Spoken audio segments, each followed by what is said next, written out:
All right. That sound right there. It's time for another preseason prediction. I'm JK the Human. Thank you so much for watching the Swami Brothers channel. We're really having a good time with this. We've got 3 to go. And today we're talking about Texas A&M.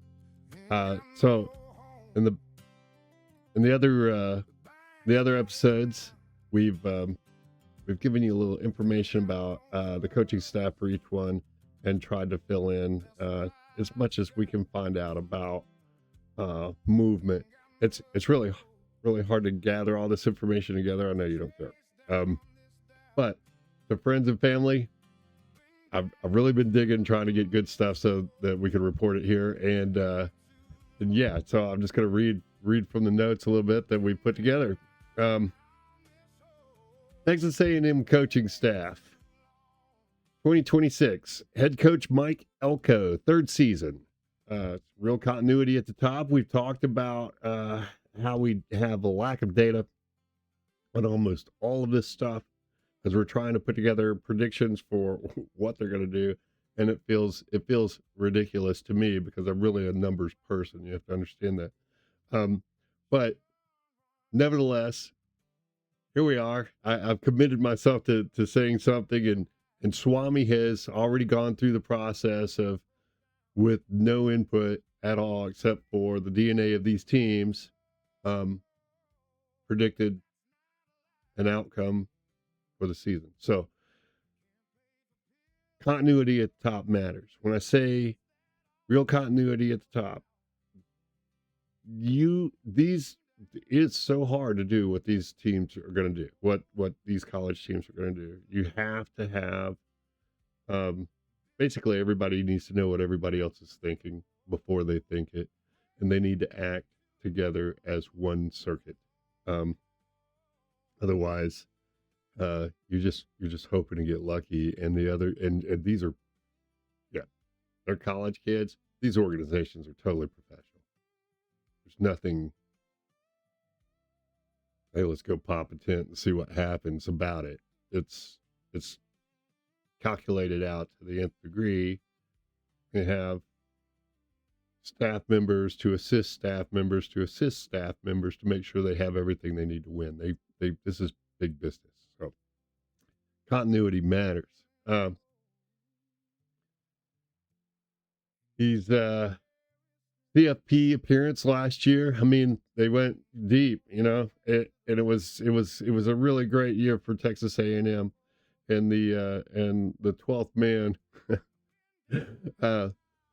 So busier off season than usual, according to Coach Elko. But he stayed put. So offensive coordinator Holmon Wiggins, 1st season as OC.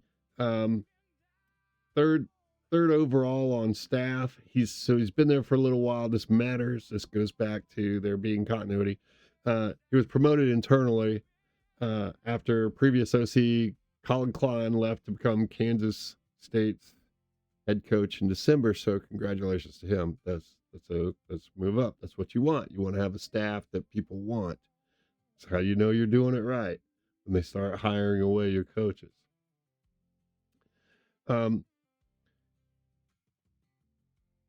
Wiggins was he was co-OC and wide receiver coach before the promotion, so he's not a total outsider. In fact, I don't know why I wrote that. He's not a total outsider at all. That's ridiculous.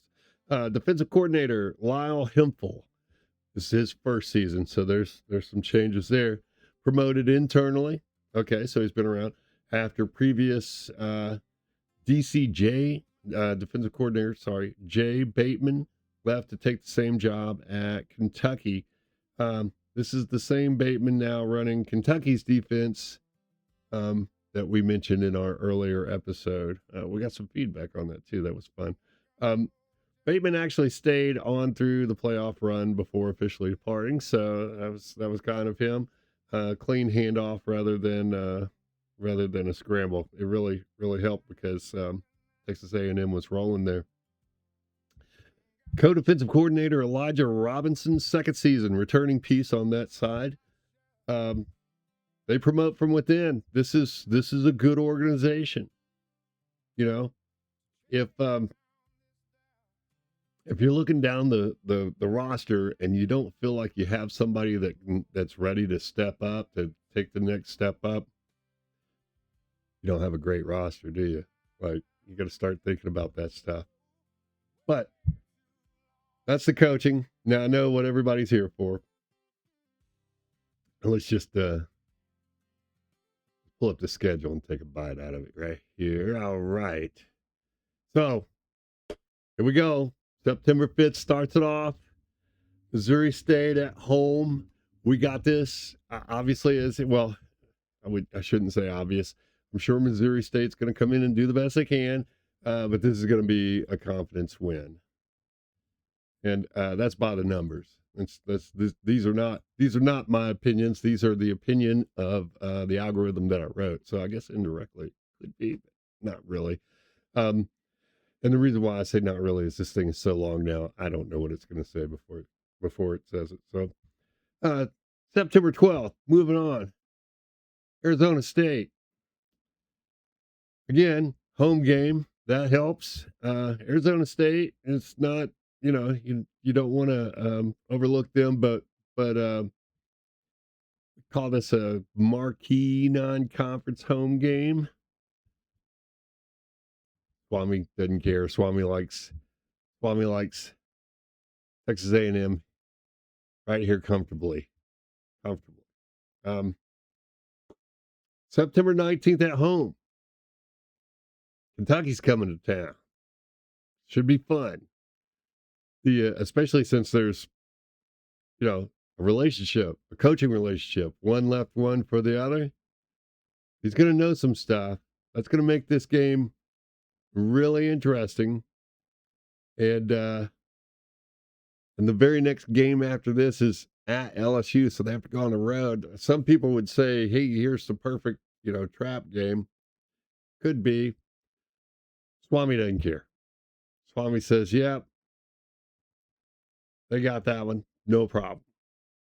Okay, September 26th. It's, Texas A&M is rolling. Look at that start, 3-0. Wow.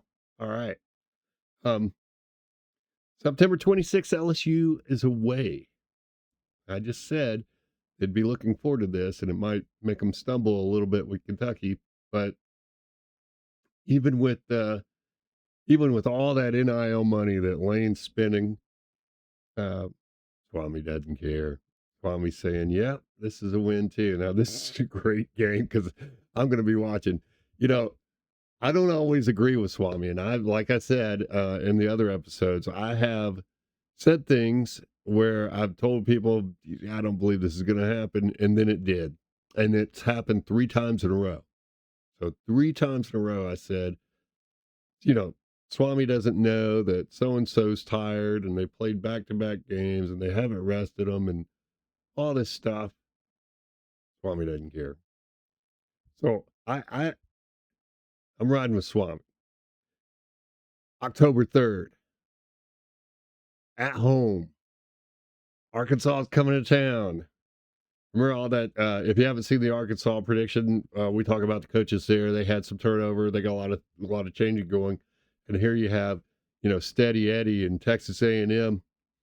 And, it's this is going to be like wind meets rock. This is definitely a confident win. Okay. If you're a Texas A&M fan, you're loving this. Looks pretty good. Thing looks pretty good. Then you got to go to Missouri. And for the first time out of all this, by the way, these are predicted wins over here. For the first time out of the whole season, Swami says, not so fast, my friend. This is a toss-up game. This game can go either way. Don't really know. Drinkowitz is crafty, I'm sure he's looking for marquee win there. We'll have to watch that game. Maybe circle the calendar for that one because it's the pick'em game. All right, October 17th versus the Citadel. It's an FCS opponent. Every single prediction we've done so far that had an FCS opponent, guaranteed win. So, until the streak is not such, we shall call it as it is. So, October 24th at Alabama, going to Tuscaloosa. It's a good team, and they got a good coach. Now, he's kind of losing favor with some of the crowd. I'm not making that up, but he's still a good coach. He got that job for a reason. He knows how to organize people. He's not a real outward spoken type of personality. If he lets his coaches coach and he doesn't micromanage, he won't have to be. We'll see how this is going to go, but it's hard to go into Saban Field. And the first time they've been there since 22. It's a great spot to spend some time watching this game. This game is a pick'em. Not quite sure. There's not enough there to swing Swami in one direction or the other. Okay, so November 7th, you're still on the road. Bus is still rolling. People are getting tired of it. You're rolling into South Carolina. And still a road trip, but it's real pressure. I'll tell you who's going to be feeling the pressure. It's my friend Shane Beamer. And I said I'd like to drink a beer with this guy, but it doesn't change the fact that he needs to win some of these big games. This is a big one. Texas A&M coming to town, but Swami says, sorry, Shane. That's a confidence win. So now, November 14th, 2026, I've admitted I am a Tennessee fan. So, there's no Homer mix in this. This is all math, but I can't wait to see this game. And as a Tennessee fan, and also somebody who's been saying in all of these predictions, man, Texas A&M is going to be good. Yeah, this game makes me nervous. Swami's not nervous at all, but Swami's not sure. Swami says it's a pick'em. We have to watch that game to see what happens. Well, there are worse things. November 22nd, 21st, my bad, at Oklahoma. Away, road trip to Norman.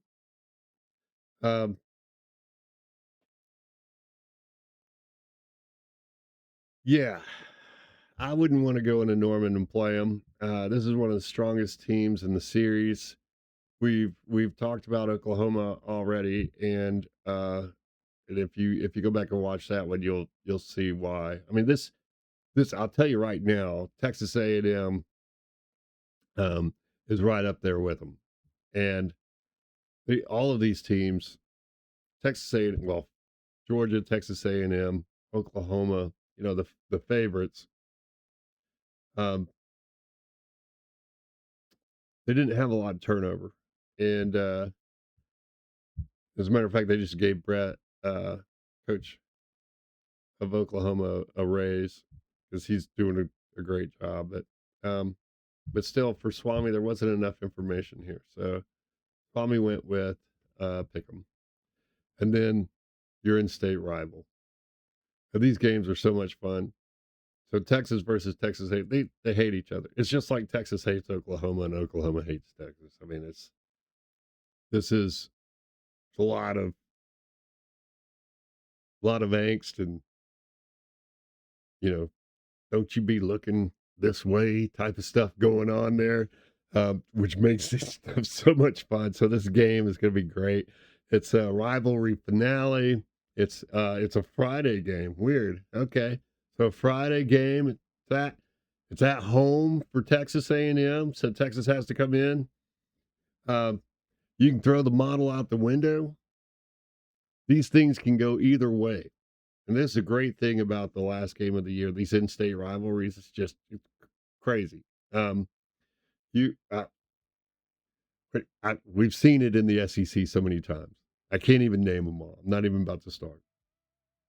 But these games are really the best, some of the best games of the year. I should say that. So, Swami thinks because of that, this one is you're going to have to watch to find out. So there's no real prediction there. It's a pick 'em as well, and so that's it. That's 2026. We got 7 confidence wins, 5 pick-ems, 0 losses predicted here. I mean, that's pretty interesting. 0 losses. So, listen, I really appreciate you watching these, and I really appreciate the comments. Please keep them coming. I've really enjoyed that. I love them. I love the fact that people are getting engaged. I love college football, and I love the banter. I love all of it. Please keep doing it. Thank you so much. Like and subscribe. Tell somebody about it if you can. And for Texas A&M, after saying all that, it's 7-5 floor. I should have wrapped up with this. I'm so sorry. Ceiling of 12-0, but their perfection is, I'm not predicting. Anyway, on that note, crazy stuff in the world. Be kind to one another, and most importantly, thank you so much for watching.